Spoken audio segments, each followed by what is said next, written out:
Hello everyone and welcome. It's the Media Beat episode number 76. So we are well into our stride, I think it's fair to say. The Media Beat with Maureen and Claire, two commentators of the media world that need no introduction, so I won't. And we haven't got time either because we have, as they used to say on the Two Ronnies, a slight UK-centric deep cut into 70s and 80s culture in a packed programme tonight. We will start with the deep dives, the now almost world famous deep dives, and thanks for all the comments you're giving us on previous ones and suggestions. But this one's a Maureen one. We've got a Maureen deep dive this time, and it's about Sky. Not the thing above us, but the incredible phenomenon that is Sky TV. So she's going to tell the story of Sky in Europe from the very beginning to what's been going on lately. So nothing more for me to say than to say, Maureen, one of your world famous deep dives, please, on Sky. Oh, thank you, Oliver. Yep. So where should we start? So Sky's story really begins with what we all think was probably a really big, bold bet on satellite broadcasting. So in the late 80s, Rupert Murdoch, yes, the Rupert Murdoch, launched Sky Television to challenge the dominance of both the BBC and ITV. So after merging the British satellite broadcasting business in 1990 with Sky, it became Sky B.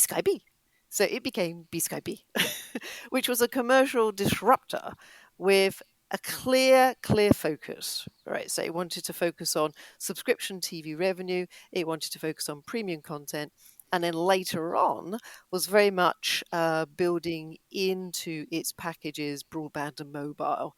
But also it had its sights on original programming and it acquired rights to those programming. The one thing that was really interesting, and I'll come back to this in a bit more detail in a minute, and I know Claire later on is going to be talking about something even more interesting in the European landscape, and that is advertising innovation. So Sky launched what was called Sky AdSmart.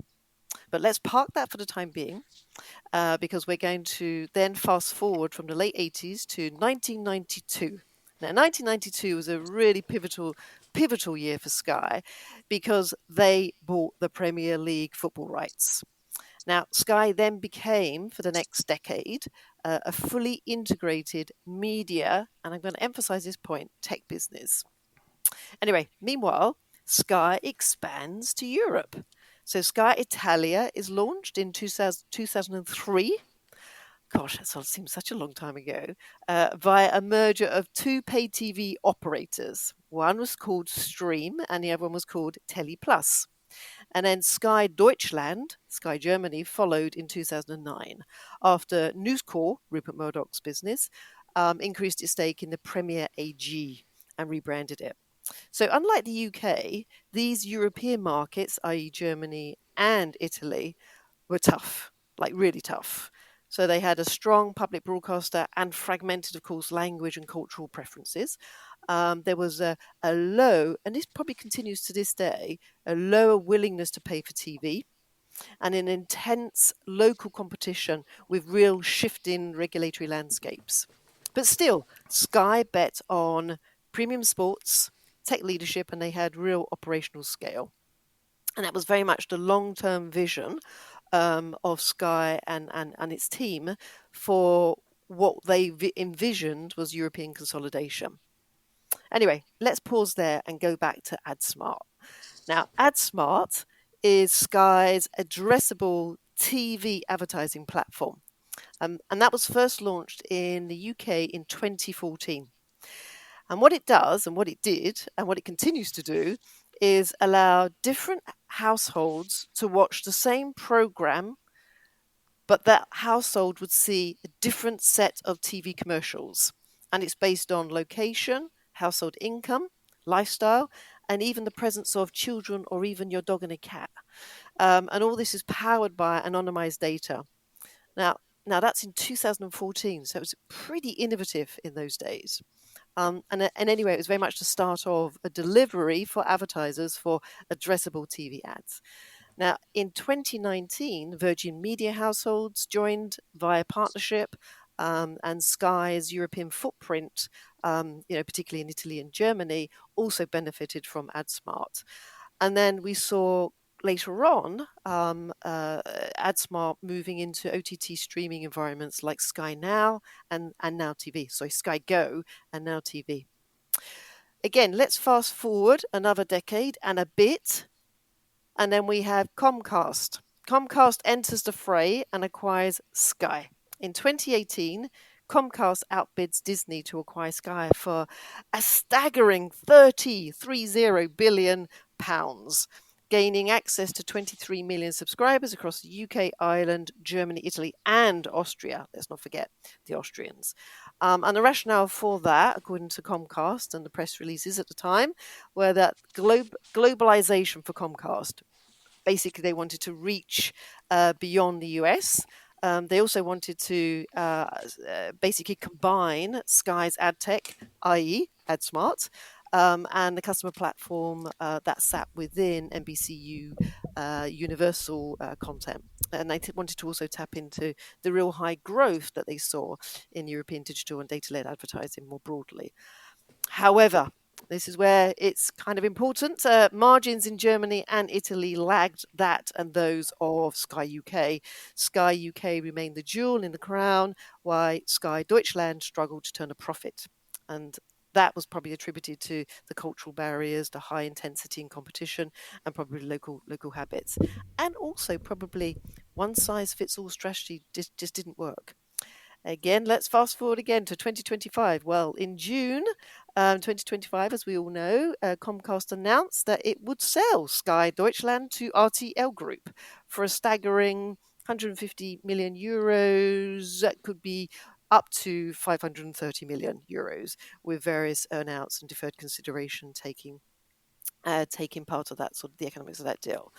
And why? Well, the logic is clear. Comcast retreating from what they deem to be structurally unprofitable marketplace. And for RTL, this was an absolute fantastic move for them to consolidate their position in Germany with scale, with premium content, and with platform control. So real key numbers that has been floating around the various social media sites, 11 million combined subscribers across pay TV for this, and also there's going to be some significant synergies. But this deal does something more, and really for us to view the European landscape as a completely different marketplace now. I think what it tells us now is that the European players are looking for the new European bundle. So you've got this Sky now over a 30-year period, pioneering platform innovation, addressable advertising. You've got TF1 announcements with a very sort of interesting rules of cooperation with Netflix.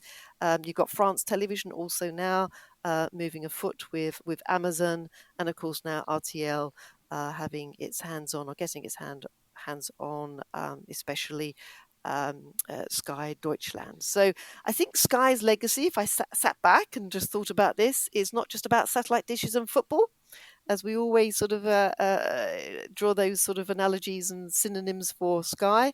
I think when you look over the history, it was about creating the infrastructure, both technically, commercially, and culturally, for modern, resilient, and competitive European media landscape and ecosystem. So fascinating history, and I had great pleasure looking up the history on this particular company. But it doesn't stop here, and I know Claire's going to want to add a few points there, but also probably do a little bit of her own deep diving into some more information, which we'll be capturing in the news at some point. Oh, very that's great teaser! Alert. Nice teaser. No, that's not much to add. That was such a brilliant summary. I think what I would say is that it's not always been a success. Sky's ventures outside of English-speaking markets, certainly Germany in particular, had a pretty tough ride. But even Sky Italy had it was struggled at the beginning. But the legacy is very strong, and in fact the sale to RTL happens on a high rather than a low. So Sky managed to turn things around and create successful businesses. I would argue even more successful in Italy than in Germany, but including in Germany, strong, successful, content-driven businesses, yes, with very efficient ad sales technology, as you point out, and very efficient delivery, absolutely predicated on sports rights, but not entirely. In particular, Sky Italia has done really well in terms of funding original drama and has had big successes. They funded Gomorrah, if you remember that show. They funded The New Pope. They've done really well on that. And I thought, reading through the RTL Sky announcement, that it was quite telling that RTL is talking about maintaining the Sky brand as part of the sale, which is a sign of how strong the Sky brand is still perceived to be in its market in Germany. So I think for Sky, perhaps not quite the overwhelming European presence that they had hoped a few decades ago that they might build, but a very fair run in a market that a lot of people have found very difficult to break into, including most of the American studios. So I think despite all the market forces that you've described leaning towards more in-country consolidation, which makes the deal absolutely worth it, and certainly from RTL's perspective, completely logical. I think Sky can be quite proud of what they've achieved in these two markets. And indeed, they are, for now at least, keeping Sky Italia and continuing to invest there. And remarkable cricket coverage as well. I'm not sure how well that translates into German and Italian, if I'm being completely honest with you, Oliver, but who knows? Cricazzi, Eccellenze, I don't know. Yes, sorry, I'm slightly biased, but yeah, I love the sport on Sky. Fabulous stuff. Thank you, Maureen. That was amazing. Very good. Of course, all those BSB Sky things that we'd completely forgotten about. And 1990 coincides with when I moved to London as well. So it was like a miraculous new thing that was available to us. So we remember turning that on and thinking, golly, this is fantastic. So yes, lovely tour de force on the history, the life and times of Sky, beautifully accented by Claire's contribution. So thank you extremely much for that. A sort of trip down memory lane, if you like, from its first beginnings to what's happening these days. So a great deep dive, I think you'll agree. And following that, of course, and maybe we might talk about Sky again, but let's see. But first, I'll introduce In the News. And as teased by all of us, we have Claire Tavernier, who is down at Comcast headquarters today. The sun is coming out. She looks bright and happy, but she's got a very interesting story, which I'm sure Maureen will also want to comment on, about how ad sales are being combined across Sky, ITV, Channel 4, Disney, Amazon, etc. Claire, what's that story?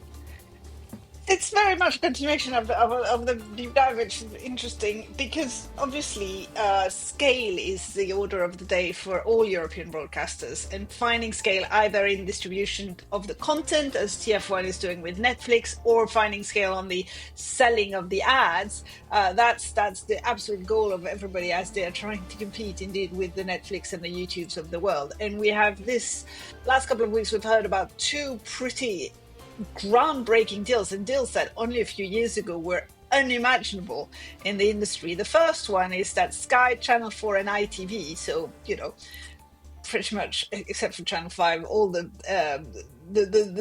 juggernauts of ad-funded television in the UK have announced a partnership to launch a unified premium video advertising marketplace, which will go live next year. It will be powered by Comcast advertising technology. So we're going back to this idea that actually you do need very strong ad tech to power all of this more and more as people move into streaming, as people expect programmatic advertising, etc. But very interestingly, it's focusing in particular on small and medium-sized businesses, which for the first time will be able to run a campaign across all three networks. So if you are a small and medium-sized enterprise and you're looking to promote your product, possibly regionally, because obviously with programmatic advertising, you can be quite specific about location, then you'll be able to do this seamlessly across Sky, Channel 4 and ITV. There will be a self-serve interface, which is very exciting, but presumably also some people somewhere behind that trying to make it happen. So, it is groundbreaking in the sense that we are seeing ad sales houses that have been competing against each other for the best part of the last 50 years, coming together in this new world that we are to try and make it happen. On the other side of the very big pond that is the Atlantic Ocean, the Disney and Amazon are also coming together on their advertising sales, whereby they're integrating the Disney's real-time ad exchange with the Amazon demand-side platform. So essentially, what it means is Amazon clients will now have access to Disney inventory. It means that Disney is saying, okay, we're not a tech business. Amazon is. They have a very, very strong advertising ad tech platform that we can now use. We want to increase our inventory. We want to increase our CPM on all of our streaming businesses. And we're going to do it with Amazon because we don't want to do it with Netflix. And so this will be, this is launching at the end of the year in the US, and then we'll expand to international markets quite quickly, I think. Again, I think this is very much about creating scale, allowing Disney to start competing, to continue to compete with Netflix effectively on the ad sales front, and really underpinning, I think, both deals very much the importance, the increasing importance, and this will be music to Maureen's ear, of having the right technology in this new world of ad-funded streaming businesses. And so those people who do have the right technology are in a very strong position to make the right deals right now. And I think we'll see more and more of these. Maureen, what did you think? I thought it was a really interesting one, actually, and it was it came across as a bit of a sort of defensive move, but frankly, I think it's a pragmatic one as well. So I think it's something that linear ad revenues clearly are under pressure, and I think this is very much a very strong programmatic marketplace effort. So I think it's a sensible one. I think it's a great one. I think it's all going to be about execution.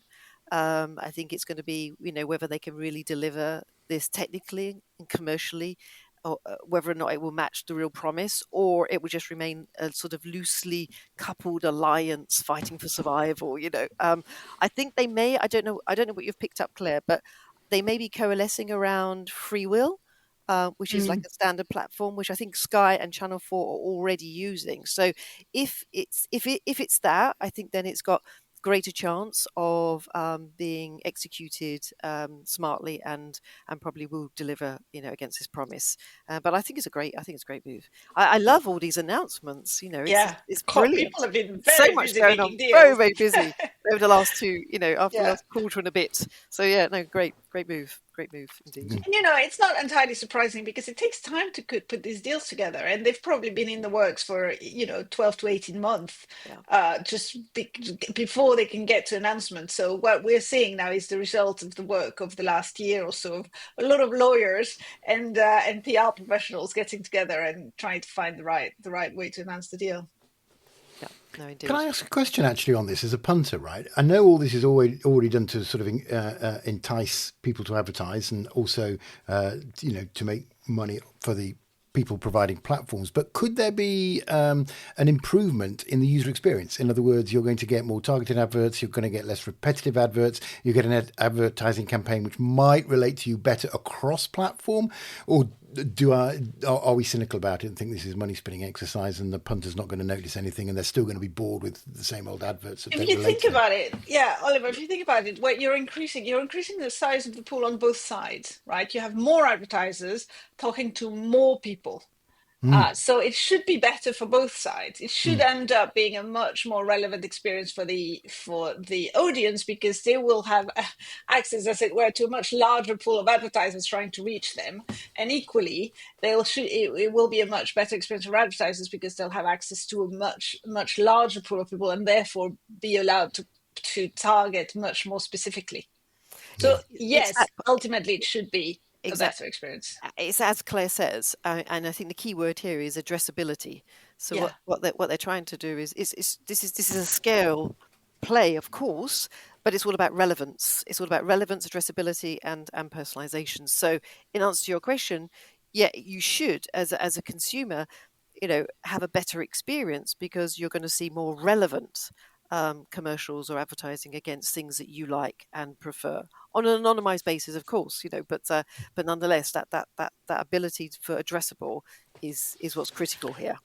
on an anonymized basis Exactly. in Europe and the In UK. Europe, in the UK, absolutely. Because of our stronger privacy legislation, not necessarily in the US. Indeed. Interesting. That's a brilliant answer. Yeah, no, that completely makes sense now that you've explained it that way. Addressability. Yeah, I hear a lot about that and I understand what it means now. Yeah, good. Well, I look forward to having more targeted ads and ads that I respond to better so that I buy more things and have less money. So we'll move on. So Maureen is out and about as usual, and she's outside an enormous looking building which has an impressive sort of legal feel to it. I don't know if it's the High Court or it's the European Court or the World Court, but she's there. She'll explain what's happened regarding a court ruling, AI based, Meta involved, Anthropic involved. What's the story there, Maureen? Yeah, and this is something we've been, closely monitoring because it's all about copyright and fair use and protecting, the intellectual property of creators. So it's really, really critical. Now, I'm actually in the US rather than in Europe. It's the US. Right. It's the Yes. US court has given a slam dunk for. It's a big win for Meta. Okay, so Meta basically, and the current sort of status quo around generative AI training. So the court has essentially reaffirmed that using copyrighted works as training data for large language models does not in itself violate any form of copyright infringement, so long as the outputs, I'm going to be very careful what I say here, so long as the outputs aren't reproductions. So effectively what it does, it gives Meta and others the green light to continue to train on vast corpuses of publicly available content, even if those works are protected by copyright. So it reinforces the idea that model training is more like reading at scale than copying, at least in the eyes of the current sort of US law. Now, let's not make a mistake here that this is the final word. There's definitely rulings that are effectively allowing the doors open slightly for sort of appeal or further investigations around this, and there will be probably new protections as well. But the idea here is the big battle to deal with licensing deals, opt-outs, and potentially new legislation. So it's a big win for Meta, that's for sure. And it's a big win for generative AI companies, and including Anthropic. So Anthropic, which has Claude, also similarly has been seen to have been, let's say, setting an industry-wide precedent here, that they have been training on copyrighted books. And again, the US federal judge in Northern California has ruled that their efforts, so Anthropic's training of Claude on copyrighted materials, constituted quintessentially transformative use. So akin to aspiring writers learning from works, not copying them, just reading material and it just sort of sinking in by osmosis. And again, this has been seen as US fair use. So big rulings that have concerned a lot of people who own copyrighted materials, who create. That is slightly concerning for them. So, but this is not the end of the tunnel here. Basically, there will be other rulings, and people will be able to start to push back on this to some extent. But yeah, big rulings there last week. And in the meantime, we have the BBC who has threatened legal action against Perplexity. And it's interesting what you're saying, Maureen, that, the judgment in the US was that as long as it wasn't exactly replicating the content, then it was fine. And that's exactly what the BBC is alleging. They are saying that the Perplexity chatbot reproduced BBC content verbatim, without permission. Yeah. Verbatim, yeah. So it didn't sound right. Without permission. And Perplexity came back and said that the BBC misunderstands technology, the internet, and intellectual property law. So it's all at this stage, it's all throwing words around and nothing's happening. And Perplexity's point is we are not a model ourselves. We just use other models. There's a sort of model cluster or bundler. Perplexity. However, it'll be interesting to see where this goes. It's the first time the BBC has really waded into this sort of legal challenge against AI models, and they wouldn't have done it if they didn't think they had a proper case. So it will be very interesting to see where that goes, and it will be as the one that you mentioned, Maureen. It will definitely shape the decision. It won't be the ultimate decision, but it will shape the thinking in this world. So I'll have to wait and see. Complexity has been in the news a lot lately, generally, anyway, because everybody thinks it's trying to get acquired by people. Yeah, exactly. There's that as well. But it's interesting because the BBC has been announcing some really interesting products and services around news summarization, but curated by human beings. So they're really quite advanced in use of AI. So it's really interesting that they then come out and also say, look, whilst we're at the forefront and using this for our newsrooms and we're reimagining the newsrooms, we're also sort of heeding, sort of the significance of either disinformation or disintermediation or anyone just basically copying and ripping off our stuff. So beware. And they have taken this very seriously. So they are launching, as you say, this lawsuit against Perplexity. But set against that, what I found really interesting as well is that there's this fantastic company that's launched what's called an AI-focused crawler infrastructure, which could stop other companies scraping copyrighted material and information on websites. It's a company called Cloudflare, which effectively gives website owners more granular control over who can index and who can scrape their content for model training.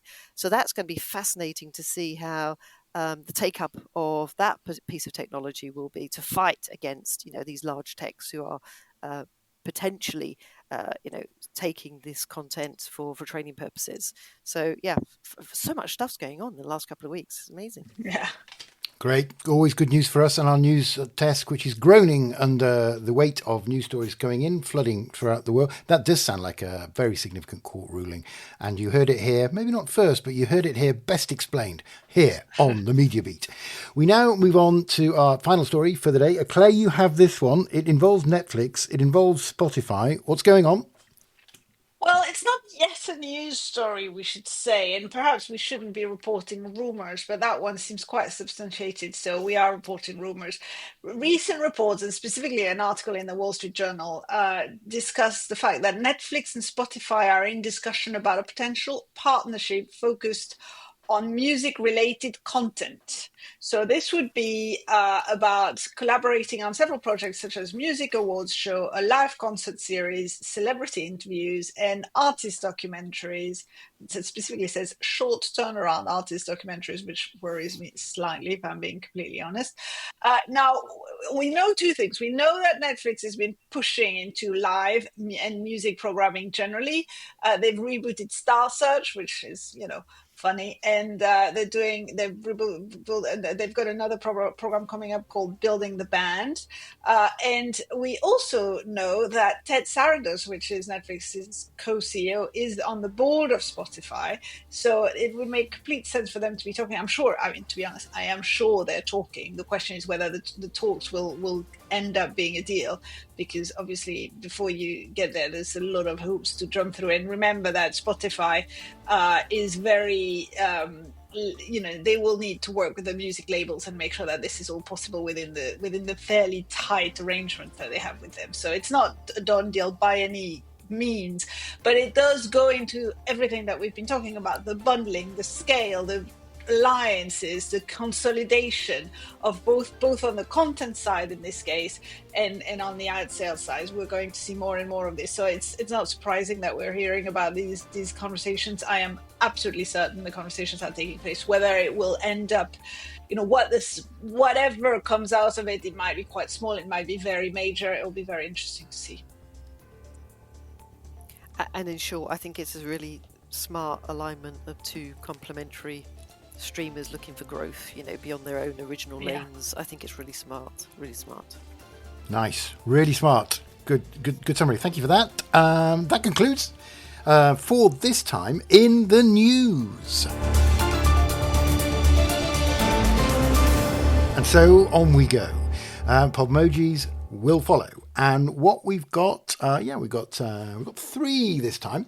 So that's all we've got time for. But the first one's quite significant. So it's we're going to do a sort of box office update, which is it's a sort of occasional series as well as the Podmoji, really. There's been news for Pixar. There's F1, the movie coming out, all sorts to talk about. I'll start with you, Maureen. Could you Podmojize the box office? Podmojize the box office. I can with Pixar. Can I be alliterative then? Yeah, you're right. So, yes. so as Claire's across this one pretty strongly as well. But Pixar in particular was really confident that they had a major hit on their hands with Elio. But Elio debuted quite nicely, actually, at 20 million plus domestically, around about 35 million globally, against a production budget, though, of, get this, $150 to $200 million. So that makes it Pixar's weakest opening weekend ever. So a dramatic sort of reversal from their usual box office dominance. But if you contrast that with what we saw with Formula One, F1 I should call it rather than Formula One. So Brad Pitt's little film that also cost something to the tune of, I think, $250 million. It, though, was able to secure something like 50-60 million in its opening in the US. By the way, I have seen it, and it is a classic American told story that's very familiar about mentorship, rivalry, redemption, all those wonderful things. But what it does do superbly, and I can see why people are flocking to the cinemas for this, is technically it is amazing. You are in the car seeing, feeling, and also what I did in the cinema was dodging like this and going, oh my gosh, you are shaken to the bone, and you are, my hands were gripping the sides of the chairs. So absolutely amazing. It was so the F1, the actual shooting was at the Grand Prix weekends of Silverstone and Monza. So I shan't give away anything. Suffice to say, we had, and Claire can also sort of pick up on this, Pixar flop, F1 absolutely brilliant, and also has hit the numbers. So well done to F1. Wait a minute. Podmoji. Yes, that's right. Now, well done, Claire. It's nice when you start policing yourselves. Yeah, I need to fan myself from the excitement of the Formula One. That's not bad. I mean, it's absolutely nothing to do with the fact that you just happen to have a fan to hand, because we're sweltering here in the United Kingdom. Actually, it's not too bad today, but it has been. Claire. Yes, F1 is your absolutely typical 4-quadrant movie. It appeals to men, women, younger viewers, older viewers, and it's done very well with all of the quadrants, including women's 52% female audience for the opening weekend. So, it's the return of the 4-quadrant movie. Movie studios will be happy, because that's a strategy that they are very well versed in. So well done for F1. Elio, a lot of people said it just had a terrible name. I think that's slightly unfair. It also had lots of production problems, but a lot of people pointed to the fact that nobody understood what Elio meant, and what it was. There was no description. It wasn't clear. It didn't relate to anything for people. And in a world where franchises dominate, you have to be quite careful about how you name a movie. But yeah, not a great day not a great weekend, or indeed a great month for Pixar, and they'll be very disappointed with that. So my Podmojis are thumbs down and then thumbs up, I guess, for F1. I'm not sure, I haven't seen it, but definitely in terms of summer blockbuster, and we talked about it last week when we talked about Jaws, it qualifies absolutely. And of Claire, course, carry on. Sorry, Oliver. Claire, can I add something as well that I picked up, and I don't know if you read this as well, but apparently with Elio, they had to strip back a lot of the scenes as well, which either had queer-like or LGBTQ like themes, and then they scaled back and they delayed the marketing. So apparently that caused it. I don't know if they some had significant to, they press. chose to. Well, There was a or they were, disconnect between or they were the pushed original into. script Yeah. and what the producers decided they wanted. So yes, production issues definitely around that, amongst others. A tricky one for Pixar, and it'll be interesting to see where they go from there. And if you scroll down on IMDb on F1, you will see the name Charlie Turnbull, a young up-and-coming junior producer on the F1 film. You've got to sort of scroll for about 3/4 of an hour, but there he is. Anyway, well, I'm glad it's done well. And thank you very much for that analysis. Very good Podmojis, and we've got one more to go. Yes. Vertical dramas, which was a phrase I'm so old, I didn't even know what it was. But what it is the nauseating practice, in my view, of filming things in portrait mode. So, like when you turn your iPhone at 90 degrees to take a photograph, and it makes me slightly nauseous. But maybe it's the future. I don't know. What do I know? But Claire, what's the dealio? What's the dealio? This is. I knew you weren't going to like it. I don't like it as a principle, but listen, it is exploding worldwide.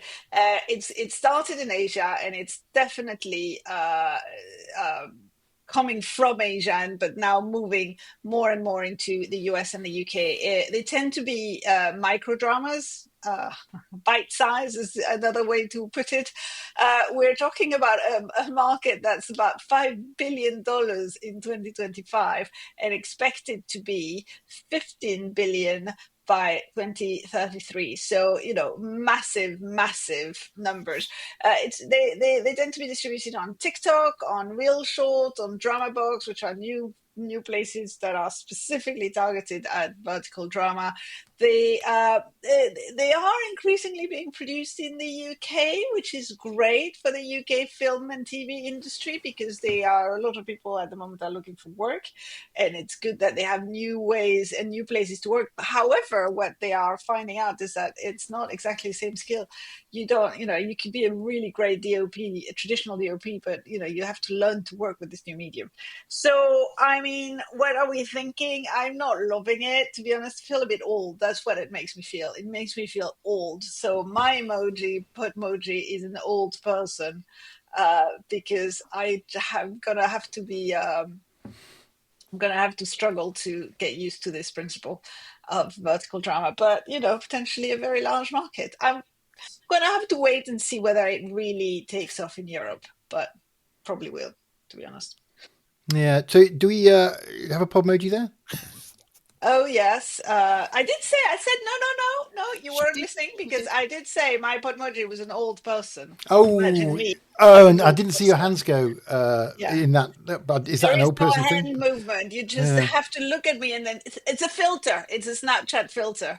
Got it. TikTok filter, Yeah. Okay. as you'd expect. I mean, just listening to us both go on, it's probably like if we've been a podcast in like the 1920s or 30s or whatever, and the talkies just came in, like our great grandparents were talking, and they'd be like, oh, "What's the point in having noise on these films where they're so nice with their pictures?" But I still don't get it. Maureen, what's your view? It's hilarious. So I've downloaded Real Shorts just to see what kind of drama, real drama, and here's some of the titles. It's extraordinary. Swallow Me Whole. My ex's professor's dad. Okay, but I think Kiss me one last time, and That sounds romantic. and wake me up, my first love, and after the storm.